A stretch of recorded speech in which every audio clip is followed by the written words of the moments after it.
தன்னம்பிக்கை இருந்தால் மலையைக் கூட அசைக்க முடியும். நாம் ஒரு பிரச்சனையை தீர்த்துவிட்டாலோ அல்லது நெடுநாள் தேடிக்கொண்டிருந்த விடையை கண்டுபிடித்து விட்டாலோ ஆனந்தமடைவதும் துள்ளி குதித்து மகிழ்ச்சியை தெரிவிப்பதும் இயற்கை. ஏற்கனவே தீர்க்கப்பட்ட பிரச்சினைகளை அல்லது கண்டுபிடிக்கப்பட்ட விடைகளை மீண்டும் கண்டுபிடிப்பதிலேயே அவ்வளவு மகிழ்ச்சி இருக்குமென்றால், உலகம் இதுவரை கண்டிராத புதிய கண்டுபிடிப்புகளை விஞ்ஞானிகள் கண்டறியும் போது அவர்களின் மனநிலை எந்தளவுக்கு மகிழ்ச்சி கடலில் மூழ்கியிருக்கும். நாம் அவர்களது மனநிலையில் இருந்தாலொழிய அந்த உணர்வுகளை வார்த்தைகளில் வர்ணிப்பது சிரமம். ஒரு கண்டுபிடிப்பை நிகழ்த்தும்போது ஒரு விஞ்ஞானி எவ்வளவு ஆனந்தம் அடைகிறான் என்பதை படம்பிடித்து காட்ட வரலாற்றில் ஒரு சுவாரஸ்யமான சம்பவம் உண்டு. சுமார் 2200 ஆண்டுகளுக்கு முன் நடைபெற்ற சம்பவம் அது. ஒரு குறிப்பிட்ட பிரச்சினையை பற்றி எந்த நேரமும் சிந்தித்துக் கொண்டிருந்தார் அந்த விஞ்ஞானி. சிந்தனையோடு ஒருமுறை குளித்துக் கொண்டிருந்தபோது அவர் தேடிய விடை கிடைத்தது. ஆனந்தப் பெருக்கில் அவர் என்ன செய்தார் தெரியுமா? தாம் ஆடையின்றி இருக்கிறோம் என்பதையும் மறந்து குளித்துக் கொண்டிருந்த அதே நிலையில் கிரேக்கத்து தெருக்களில் யுரேக்கா யுரேக்கா என்று மகிழ்ச்சி கூச்சலிட்டு ஓடினார். யுரேக்கா என்றால் கிரேக்க மொழியில் கண்டுபிடித்துவிட்டேன் என்று பொருள்.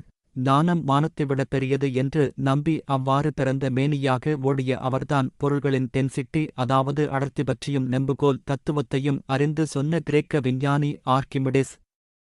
கிரேக்கத்தின் சிசிலி என்ற பகுதியில் சிரகூஸ் நகரில் கிமு 287ஆம் ஆண்டு பிறந்தார் ஆர்க்கிமிடிஸ்.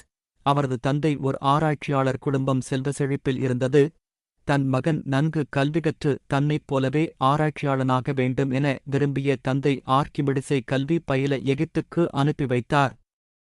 ஆர்க்கிமிடிஸும் நன்கு கல்வி பயின்றுதான் பிறந்த சிரகூஸ் நகருக்கு திரும்பினார். 2ஆம் ஹெய்ரோ என்ற மன்னன் அப்போது சிரகூஸை ஆண்டு வந்தான். தனக்கு ஒரு தங்க கிரீடம் செய்து கொள்ள விரும்பிய அந்த மன்னன் நிறைய தங்கத்தை அளித்து நல்ல கிரீடம் செய்து தருமாறு தன் பொற்கொல்லரை பணித்தார். கிரீடம் வந்ததும் தான் கொடுத்த தங்கத்துக்கு நிகராக அது இருந்ததைக் கண்டு மகிழ்ந்தார் மன்னர். இருப்பினும் கிரீடத்தில் கலப்படம் ஏதேனும் செய்யப்பட்டிருக்குமா என சந்தேகம் மன்னருக்கு எழுந்தது. இந்த பிரச்சனையை ஆர்க்கிமிடிஸிடம் சொன்னார். இதைப்பற்றி ஆர்க்கிமிடிஸ் பல நாள் சிந்தித்துக் கொண்டிருந்த போதுதான் அந்த குளியலறை சம்பவம் நிகழ்ந்தது. தண்ணீர் தொட்டியில் குளிப்பதற்காக அவர் இறங்கியபோது தொட்டி நிறைய இருந்த தண்ணீரில் ஒரு பகுதி வெளியில் வழிந்தது. அது எப்போதுமே நிகழும் ஒன்றுதான் என்றாலும் மன்னரின் கலப்பட பிரச்சினைக்கான தீர்வை அந்த நொடியில் கண்டார் ஆர்க்கிமிடிஸ். அதனால்தான் ஆர்க்கிமிடிஸ் ஆடையின்றி யுரேக்கா என்று கத்திக்கொண்டு ஓடினார். உற்சாகம் தணிந்ததும் மன்னரிடம் இருந்து கிரீடத்தை வரவழைத்து அதன் எடையை அளந்து பார்த்தார்.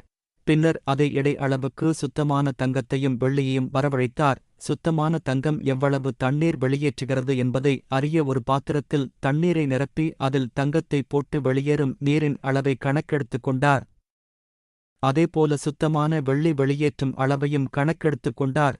கடைசியாக கிரீடத்தை தண்ணீரில் போட்டு எவ்வளவு தண்ணீர் வெளியாகிறது என்று பார்த்தார். அது சுத்த தங்கத்தில் செய்யப்பட்டிருந்தால் சுத்த தங்கம் வெளியேற்றிய அதே அளவு நீரைத்தான் கிரீடமும் வெளியேற்றிருக்க வேண்டும். ஆனால் அது சுத்த தங்கமும் சுத்த வெள்ளியும் வெளியேற்றிய நீரின் அளவுகளுக்கு இடைப்பட்ட அளவு தண்ணீரை வெளியேற்றியது.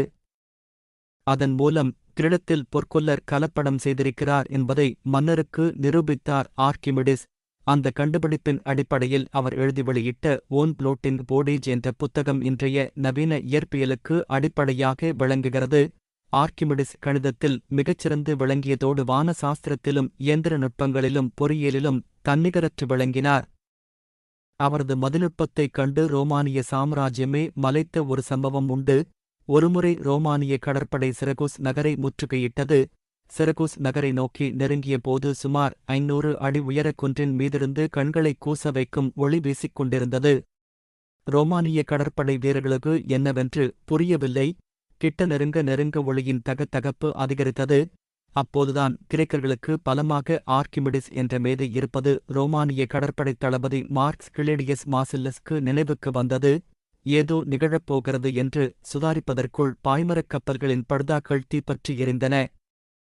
சில நிமிடங்களுக்குள் பெரும்பாலான கப்பல்கள் தீக்கரையாகி நாசமாயின. அப்போதுதான் ரோமானியர்களுக்கு புரிந்தது ஆர்க்கிமிடிஸ் பிரமாண்டமான நிலைக்கண்ணாடிகளை குன்றின் மீது நிறுவி அதில் சூரிய ஒளியினை குவித்து அதனை போர்க்கப்பல்கள் மீது பாய்ச்சி சாகசம் புரிந்திருக்கிறார் என்பது. இப்படி பல போர்க்காப்பு சாதனங்களையும் உத்திகளையும் உருவாக்கி புகழ் பெற்றார் ஆர்க்கிமிடிஸ். அவர் மீது பெரும் மரியாதை வைத்திருந்த ரோமானிய தளபதி மாசில்லஸ் எந்த சூழ்நிலையிலும் படையெடுப்பு வெற்றி அளித்தாலும் சிரகூஸில் எவரைக் கொன்றாலும் ஆர்க்கிமிடிஸுக்கு மட்டும் எந்த ஆபத்தும் நேரக்கூடாது என்று கட்டளையிட்டு இருந்தார். ஆர்க்கிமிடிஸ் கடல் தாக்குதலிருந்து சிரகூஸை காப்பாற்றிய 3 ஆண்டுகளில் ரோமானியர்கள் மீண்டும் படையெடுத்தனர். அப்போது தனது 75வது வயதில் கடற்கரை மணற்பரப்பில் அமர்ந்த வட்டங்களையும் கோணங்களையும் வரைந்து ஆராய்ச்சி செய்து கொண்டிருந்தார் ஆர்க்கிமிடிஸ். அவரை யாரென்று அறியாத, அவரின் பெருமை தெரியாத ஒரு ரோமானிய வீரன் ஆர்க்கிமிடிஸின் நெஞ்சில் வாளை பாய்ச்சினான். அந்த கிரேக்க சகாப்தம் சரிந்தது. கேட்டர்பில் எனப்படும் குவன்கள் எரிந்து விரோதி படைகளை தாக்குவது போன்ற பல்வேறு போர்க்கருவிகளை உருவாக்கியவர் ஆர்க்கிமிடிஸ்.